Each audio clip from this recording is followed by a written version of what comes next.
What's up, y'all? My name is Lynda J. Welcome and welcome back to my channel. If you are new, welcome. I already said that. Please be sure to click that subscribe button before you go. And if you are already family, then thank you so much for joining me again. So this video is going to be a little bit different. Not going to be much of a tutorial, but instead I'm going to be giving you guys some tips. Lately, I've been getting a lot of questions regarding hair growth. So this list of tips that I have for you guys is going to be geared towards those women. Be sure to keep on watching. Also, just in case anyone is wondering, this hairstyle is a old dry braid out. I do have a braid out video already filmed, already posted from last, I think it was about a year and a half ago. My technique is pretty much the same, so I will link that down below, and it will also be in your upper right hand corner of this video right up here, so you guys can check that out whenever you are ready. All right, let's get into these tips, honey. Tip number, I'm trying not to clap because I really want y'all to get this. I feel like you guys have probably heard a lot of these tips already, and if you know them, then do them. And I'm speaking to myself as well. There are things that I know will help me grow or help my hair flourish, and I just don't do them. And I keep hearing the same advice, which would probably tell me, hey, this tip may work if everybody's giving the same set of advice. But I'm sitting here like, what's really gonna work? There's no shortcut to growing your hair long and healthy. You just have to go through the motion. So the first tip is make sure to moisturize your hair. I know that for me, moisturizing every other day is super helpful. It not only prevents dry hair, but dry hair leads to breakage and it leads to brittleness, and so you don't want that if you want your hair to grow. If you're growing something and it continues to break off, then it's like you're taking 2 steps forward and 10 steps back. You don't want to do that. So the things that I use to moisturize my hair every other day is Haitian Castor Oil, number 1. I use that through my entire scalp. I don't rub it through my hair. I just focus on my scalp. I typically drench my hair in Haitian Castor Oil early in the morning and at the latest early afternoon. And the reason that is, I've already done a video on this, but the reason that is, when I apply my Haitian Castor Oil later on in the day, it doesn't really take that time. My scalp doesn't really have enough time to absorb the oil. So when I go to bed later on that night, my oil will transfer onto my pillow. Now, of course, there's no benefit for my pillow to have Haitian Castor Oil in it. So when I moisturize my scalp earlier in the day, it allows my scalp to really absorb it, to penetrate my scalp, and for me to have less oil in my hair when I go to sleep at night, so that I'm not wasting oil. Another thing that I do is fill my spray bottle. This is one of my favorite spray bottles because it's a mister. The difference between my spray bottle and the mister is that this sprays the smallest amount of water, which is super helpful for me when I'm not trying to dampen my hair. Look, that was amazing. The amount of water that comes out of my mister is literally just mist. So this will be linked down below in my Amazon store if you want to check it out. I bought the pack that comes with 2, and I believe that it was $10 for the 2. Don't quote me, but again, it will be linked down below if you want to check out this water bottle, this spray bottle. In the spray bottle, I typically put water, Haitian Castor Oil, but use an oil that works for you. And I also throw in either a leave-in conditioner or a moisturizer in here, and I really just focus this on the remainder of my hair, not my scalp. The next tip is low manipulation. That is key. Now, I've had my own experience last year, and I think the year prior even, with a lot of manipulation to my hair. My hair responded and it said, I don't like this. I don't like this. So my hair was breaking off like crazy, and I have to tell you guys the story behind me not posting as much hair tutorials because of what I was going through. I was really sad. I've never gone through anything like that before, but last year and a little bit of the year prior is when I started to do a lot, and I mean a lot, of hair product, hair company collaborations. I remember there was a day where I had to wash my hair 3 times in that one day because due dates were coming up and they all wanted my work to be complete that week. So I washed my hair 3 times, 3 different brands, and I had to style my hair 3 different ways throughout the whole week. That is a lot. That is a lot. Your hair should not be going through all that in 1 week. That's just way too much. On top of having to detangle before styling my hair each time. And you know I was getting impatient, so the further along I got in the week, the more impatient I got with my hair. So I would be detangling and breaking off my hair, but I didn't care because I was just so tired and I just wanted to be done. Stick to low manipulation, guys, especially during this time of quarantine. My suggestion would be to put your hair up during this time. Allow your hair to rest. So very soon I'm gonna be practicing what I preach by installing some mini twists in my hair for pretty much the rest of this quarantine. All I'm saying is it doesn't take a lot to maintain natural hair. Speaking for myself, speaking of low manipulation, let's transition into the next tip, which is protective style, protective style, protective style. I cannot stress that enough. When people ask me how I grew my hair, and people ask me as if I grew my hair overnight,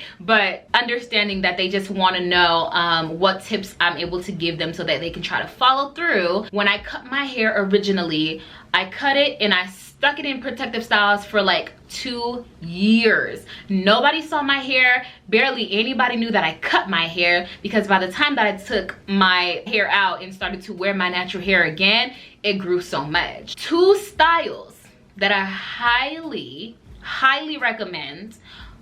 Actually, I might recommend 3, but these are the 2 styles that I used to do back in the day. I used to just wear wigs, and I used to just wear braids. Now, with the wigs, let me just say this. I did not ever glue my wigs onto my scalp. Ever. I never sewed it, nothing. I pre-made my wigs, and I would take it off every single night, and I'd put it back on whenever I would leave the house. And that was it. So yes, there was no security. I am very much a homebody, so when I left the house, it was probably to go grocery shopping or to have dinner with somebody and then go back to the house. That was it.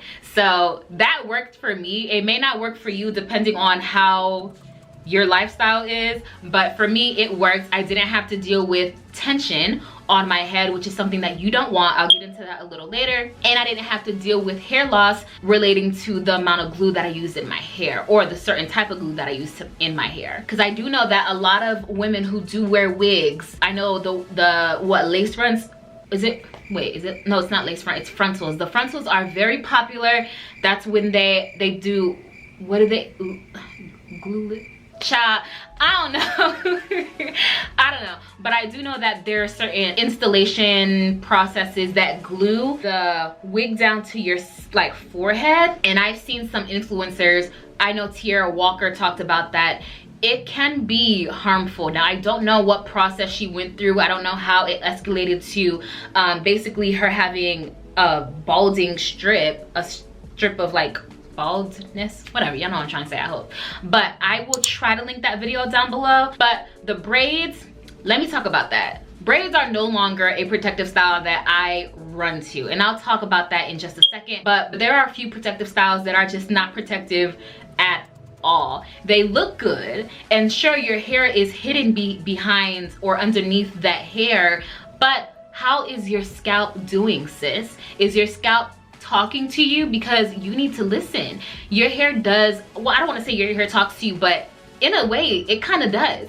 If you're getting cornrows and your scalp is on fire, you should probably not continue to finish getting those cornrows. You should probably not rock those cornrows, because your scalp is saying, hey, I'm in pain. And when your scalp is in pain, that ain't good, sis, because your hair grows from your scalp. Your scalp is on fire and you go to take out your cornrows, you might experience a lot of hair loss because of the fact that you were not listening to your scalp when it was saying, hey, I'm on fire now, don't do this, take me out. That's the same with braids. I've seen braids, and you guys know, well, I don't know if you guys know, I've said it before, I used to be a hair braider. I've seen plenty of hair braiders or hairstylists do braids where the braid is like, oh child, if your, it looked like these women look like they were bald, and my soul would ache for these women, because I'm like, bro, you're not gonna have any edges when you take these out, dog. So please be mindful of your scalp when you are protective styling. If it is not benefiting your scalp, then think twice about it, because your hair grows from your scalp. That is the foundation. So you want to make sure that your scalp is taken care of. Now, the protective styles that I do recommend, I don't know what I was saying earlier about braids. The reason why I won't do them is because I just feel like the last time I got them, even though I did moisturize regularly, I took them out and they were still crunchy and crusty. So, and that may not be the case for everybody. Braids might do wonders for some people, but for me, the protective style that I'm going to be sticking to is the wigs that I told you about and the faux locks. Now, the faux locks are gonna be #1 because I just love them. Not only do they look great, but I remember when I wore them for over, I think it was about a month and a half, I was moisturizing regularly, and when I took them babies out, the moisture was still sealed in, locked in. It was just phenomenal. I love faux locks because of that. My hair grows so much. I've already talked about all of that, so I will link that video down below as well.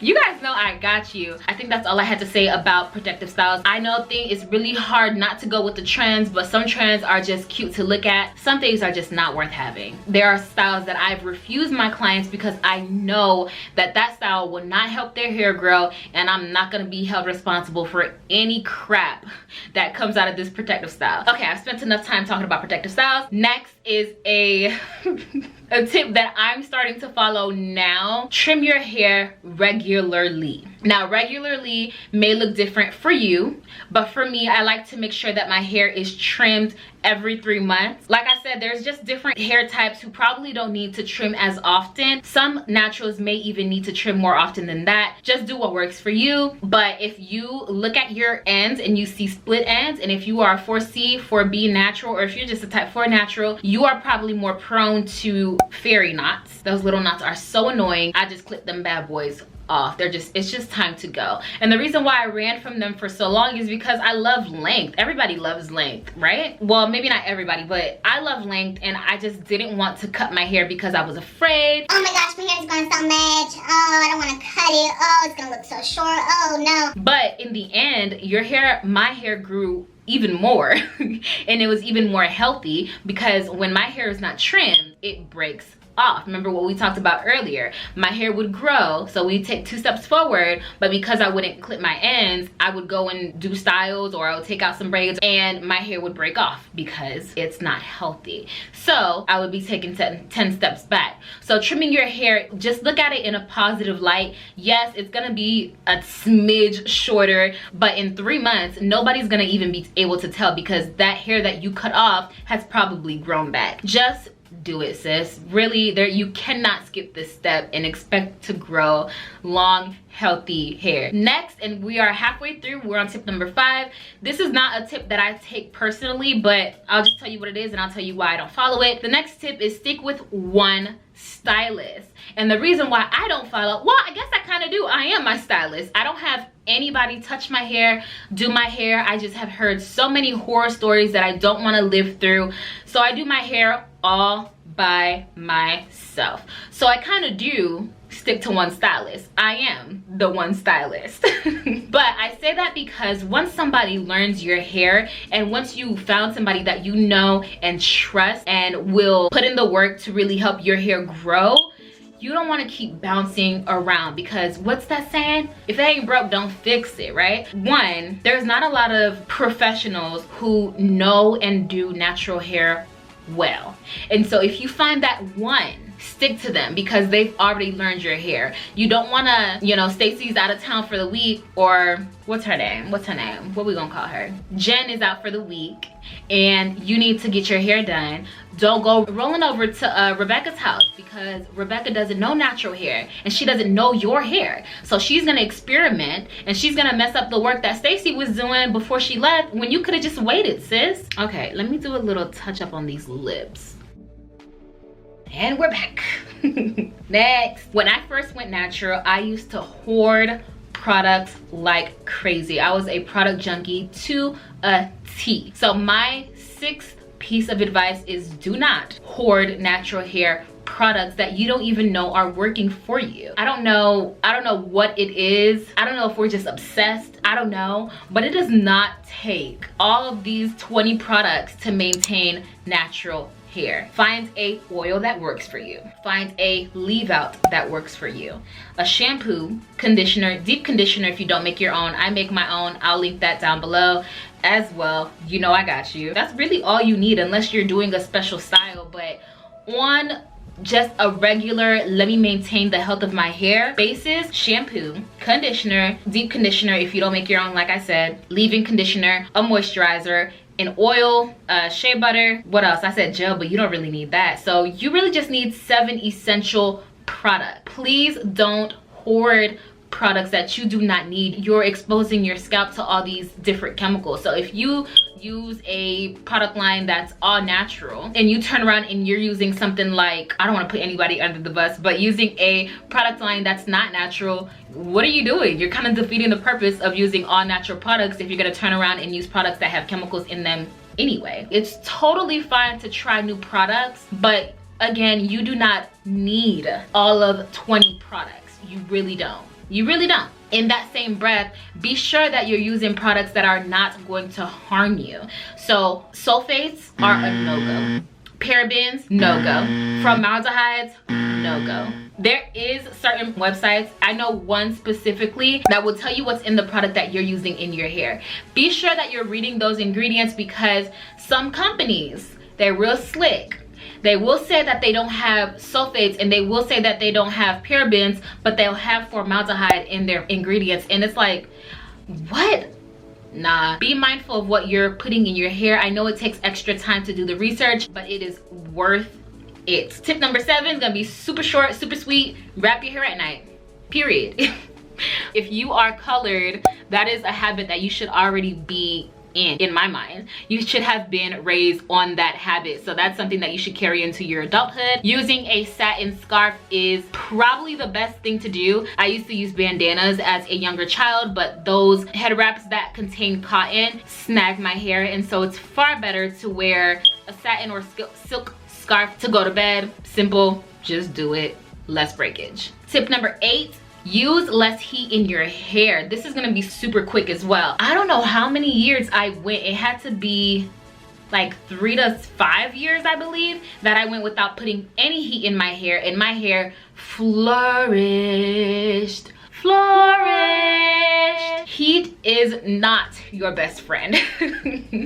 I would let my hair dry for 2 days straight before I sit under a dryer if I don't need to. The only time where I'll make an exception is when I have like somewhere to be tomorrow. So if I have like a natural hair event that I have to be at tomorrow and I'm just starting to do my hair tonight and I know it will not dry within 12 to 24 hours, then fine, I'll sit under a dryer for a little bit and then I'll let the rest of my hair air dry. But usually if I know that I have something on Saturday, I try to do my hair on that Thursday so that I'm ready for Friday because I already know how long my hair takes to dry. With that being said, I try to use as little heat as possible in my hair. I don't straighten my hair. The last time I blow dried my hair was, I think, last year when I was doing my wash and go, and that was just to stretch the roots. So if you do not need to use heat, I would say don't use it. Avoid it at all costs. Tip number 9, scalp massages. I don't do it on a regular basis. So today I gave myself a scalp massage. Since I was already oiling my scalp, I figured might as well rake these hands through that thing, you know what I'm saying, to get my blood flowing. But I don't remember that being a habit that my mom would do to my hair. She would do it here and there, but it wasn't on a regular basis. So maybe if I did practice that, I would experience more growth. I'm not sure, but I hear that scalp massages are good. So if you have the time and if you remember, then just do it. It can't hurt. The worst it'll do is nothing, and the best it'll do is promote hair growth. So I don't see why not try it. Last tip. Dun, da, da, da. The last tip is, be patient when you are detangling your hair. Now you should already know that I have a video on my channel about patiently detangling your hair. That'll be linked down below as well. Listen, As a type 4 B4C natural, detangling does not come easy. I be seeing them girls rake that little Denman brush through their hair like it's nothing. That is not my life. I have to sit down and section my hair into several different sections. I don't even know how many, but I have to make sure my hair is drenched and that it has slip, and that I finger detangle first and then go back in with a wide tooth comb or a brush. That takes a while. It does take a good amount of time, and so I try to make sure that I put aside at least an hour and a half to 2 hours when I do need to detangle, because not being patient with my hair is only going to hurt me. And then also regarding tools, I have a video about that too. So I have a video where I use my Denman brush and then I use my Tangle Teezer. Go watch that video. I've demonstrated how each of them detangled my hair, and I would definitely say if you don't have either of those tools, don't even sweat. Before I became a natural hair influencer, all I had were my fingers. I didn't own any combs, I didn't own any brushes, and I felt like I benefited from that a lot. Finger detangling caused my hair to break off a lot less, and it taught me patience. I will say also, another video that I posted, if you're not subscribed, you missing out. You missing out. Do you need a moment? All right, I'm gonna stop right here and let you go ahead and click that subscribe button.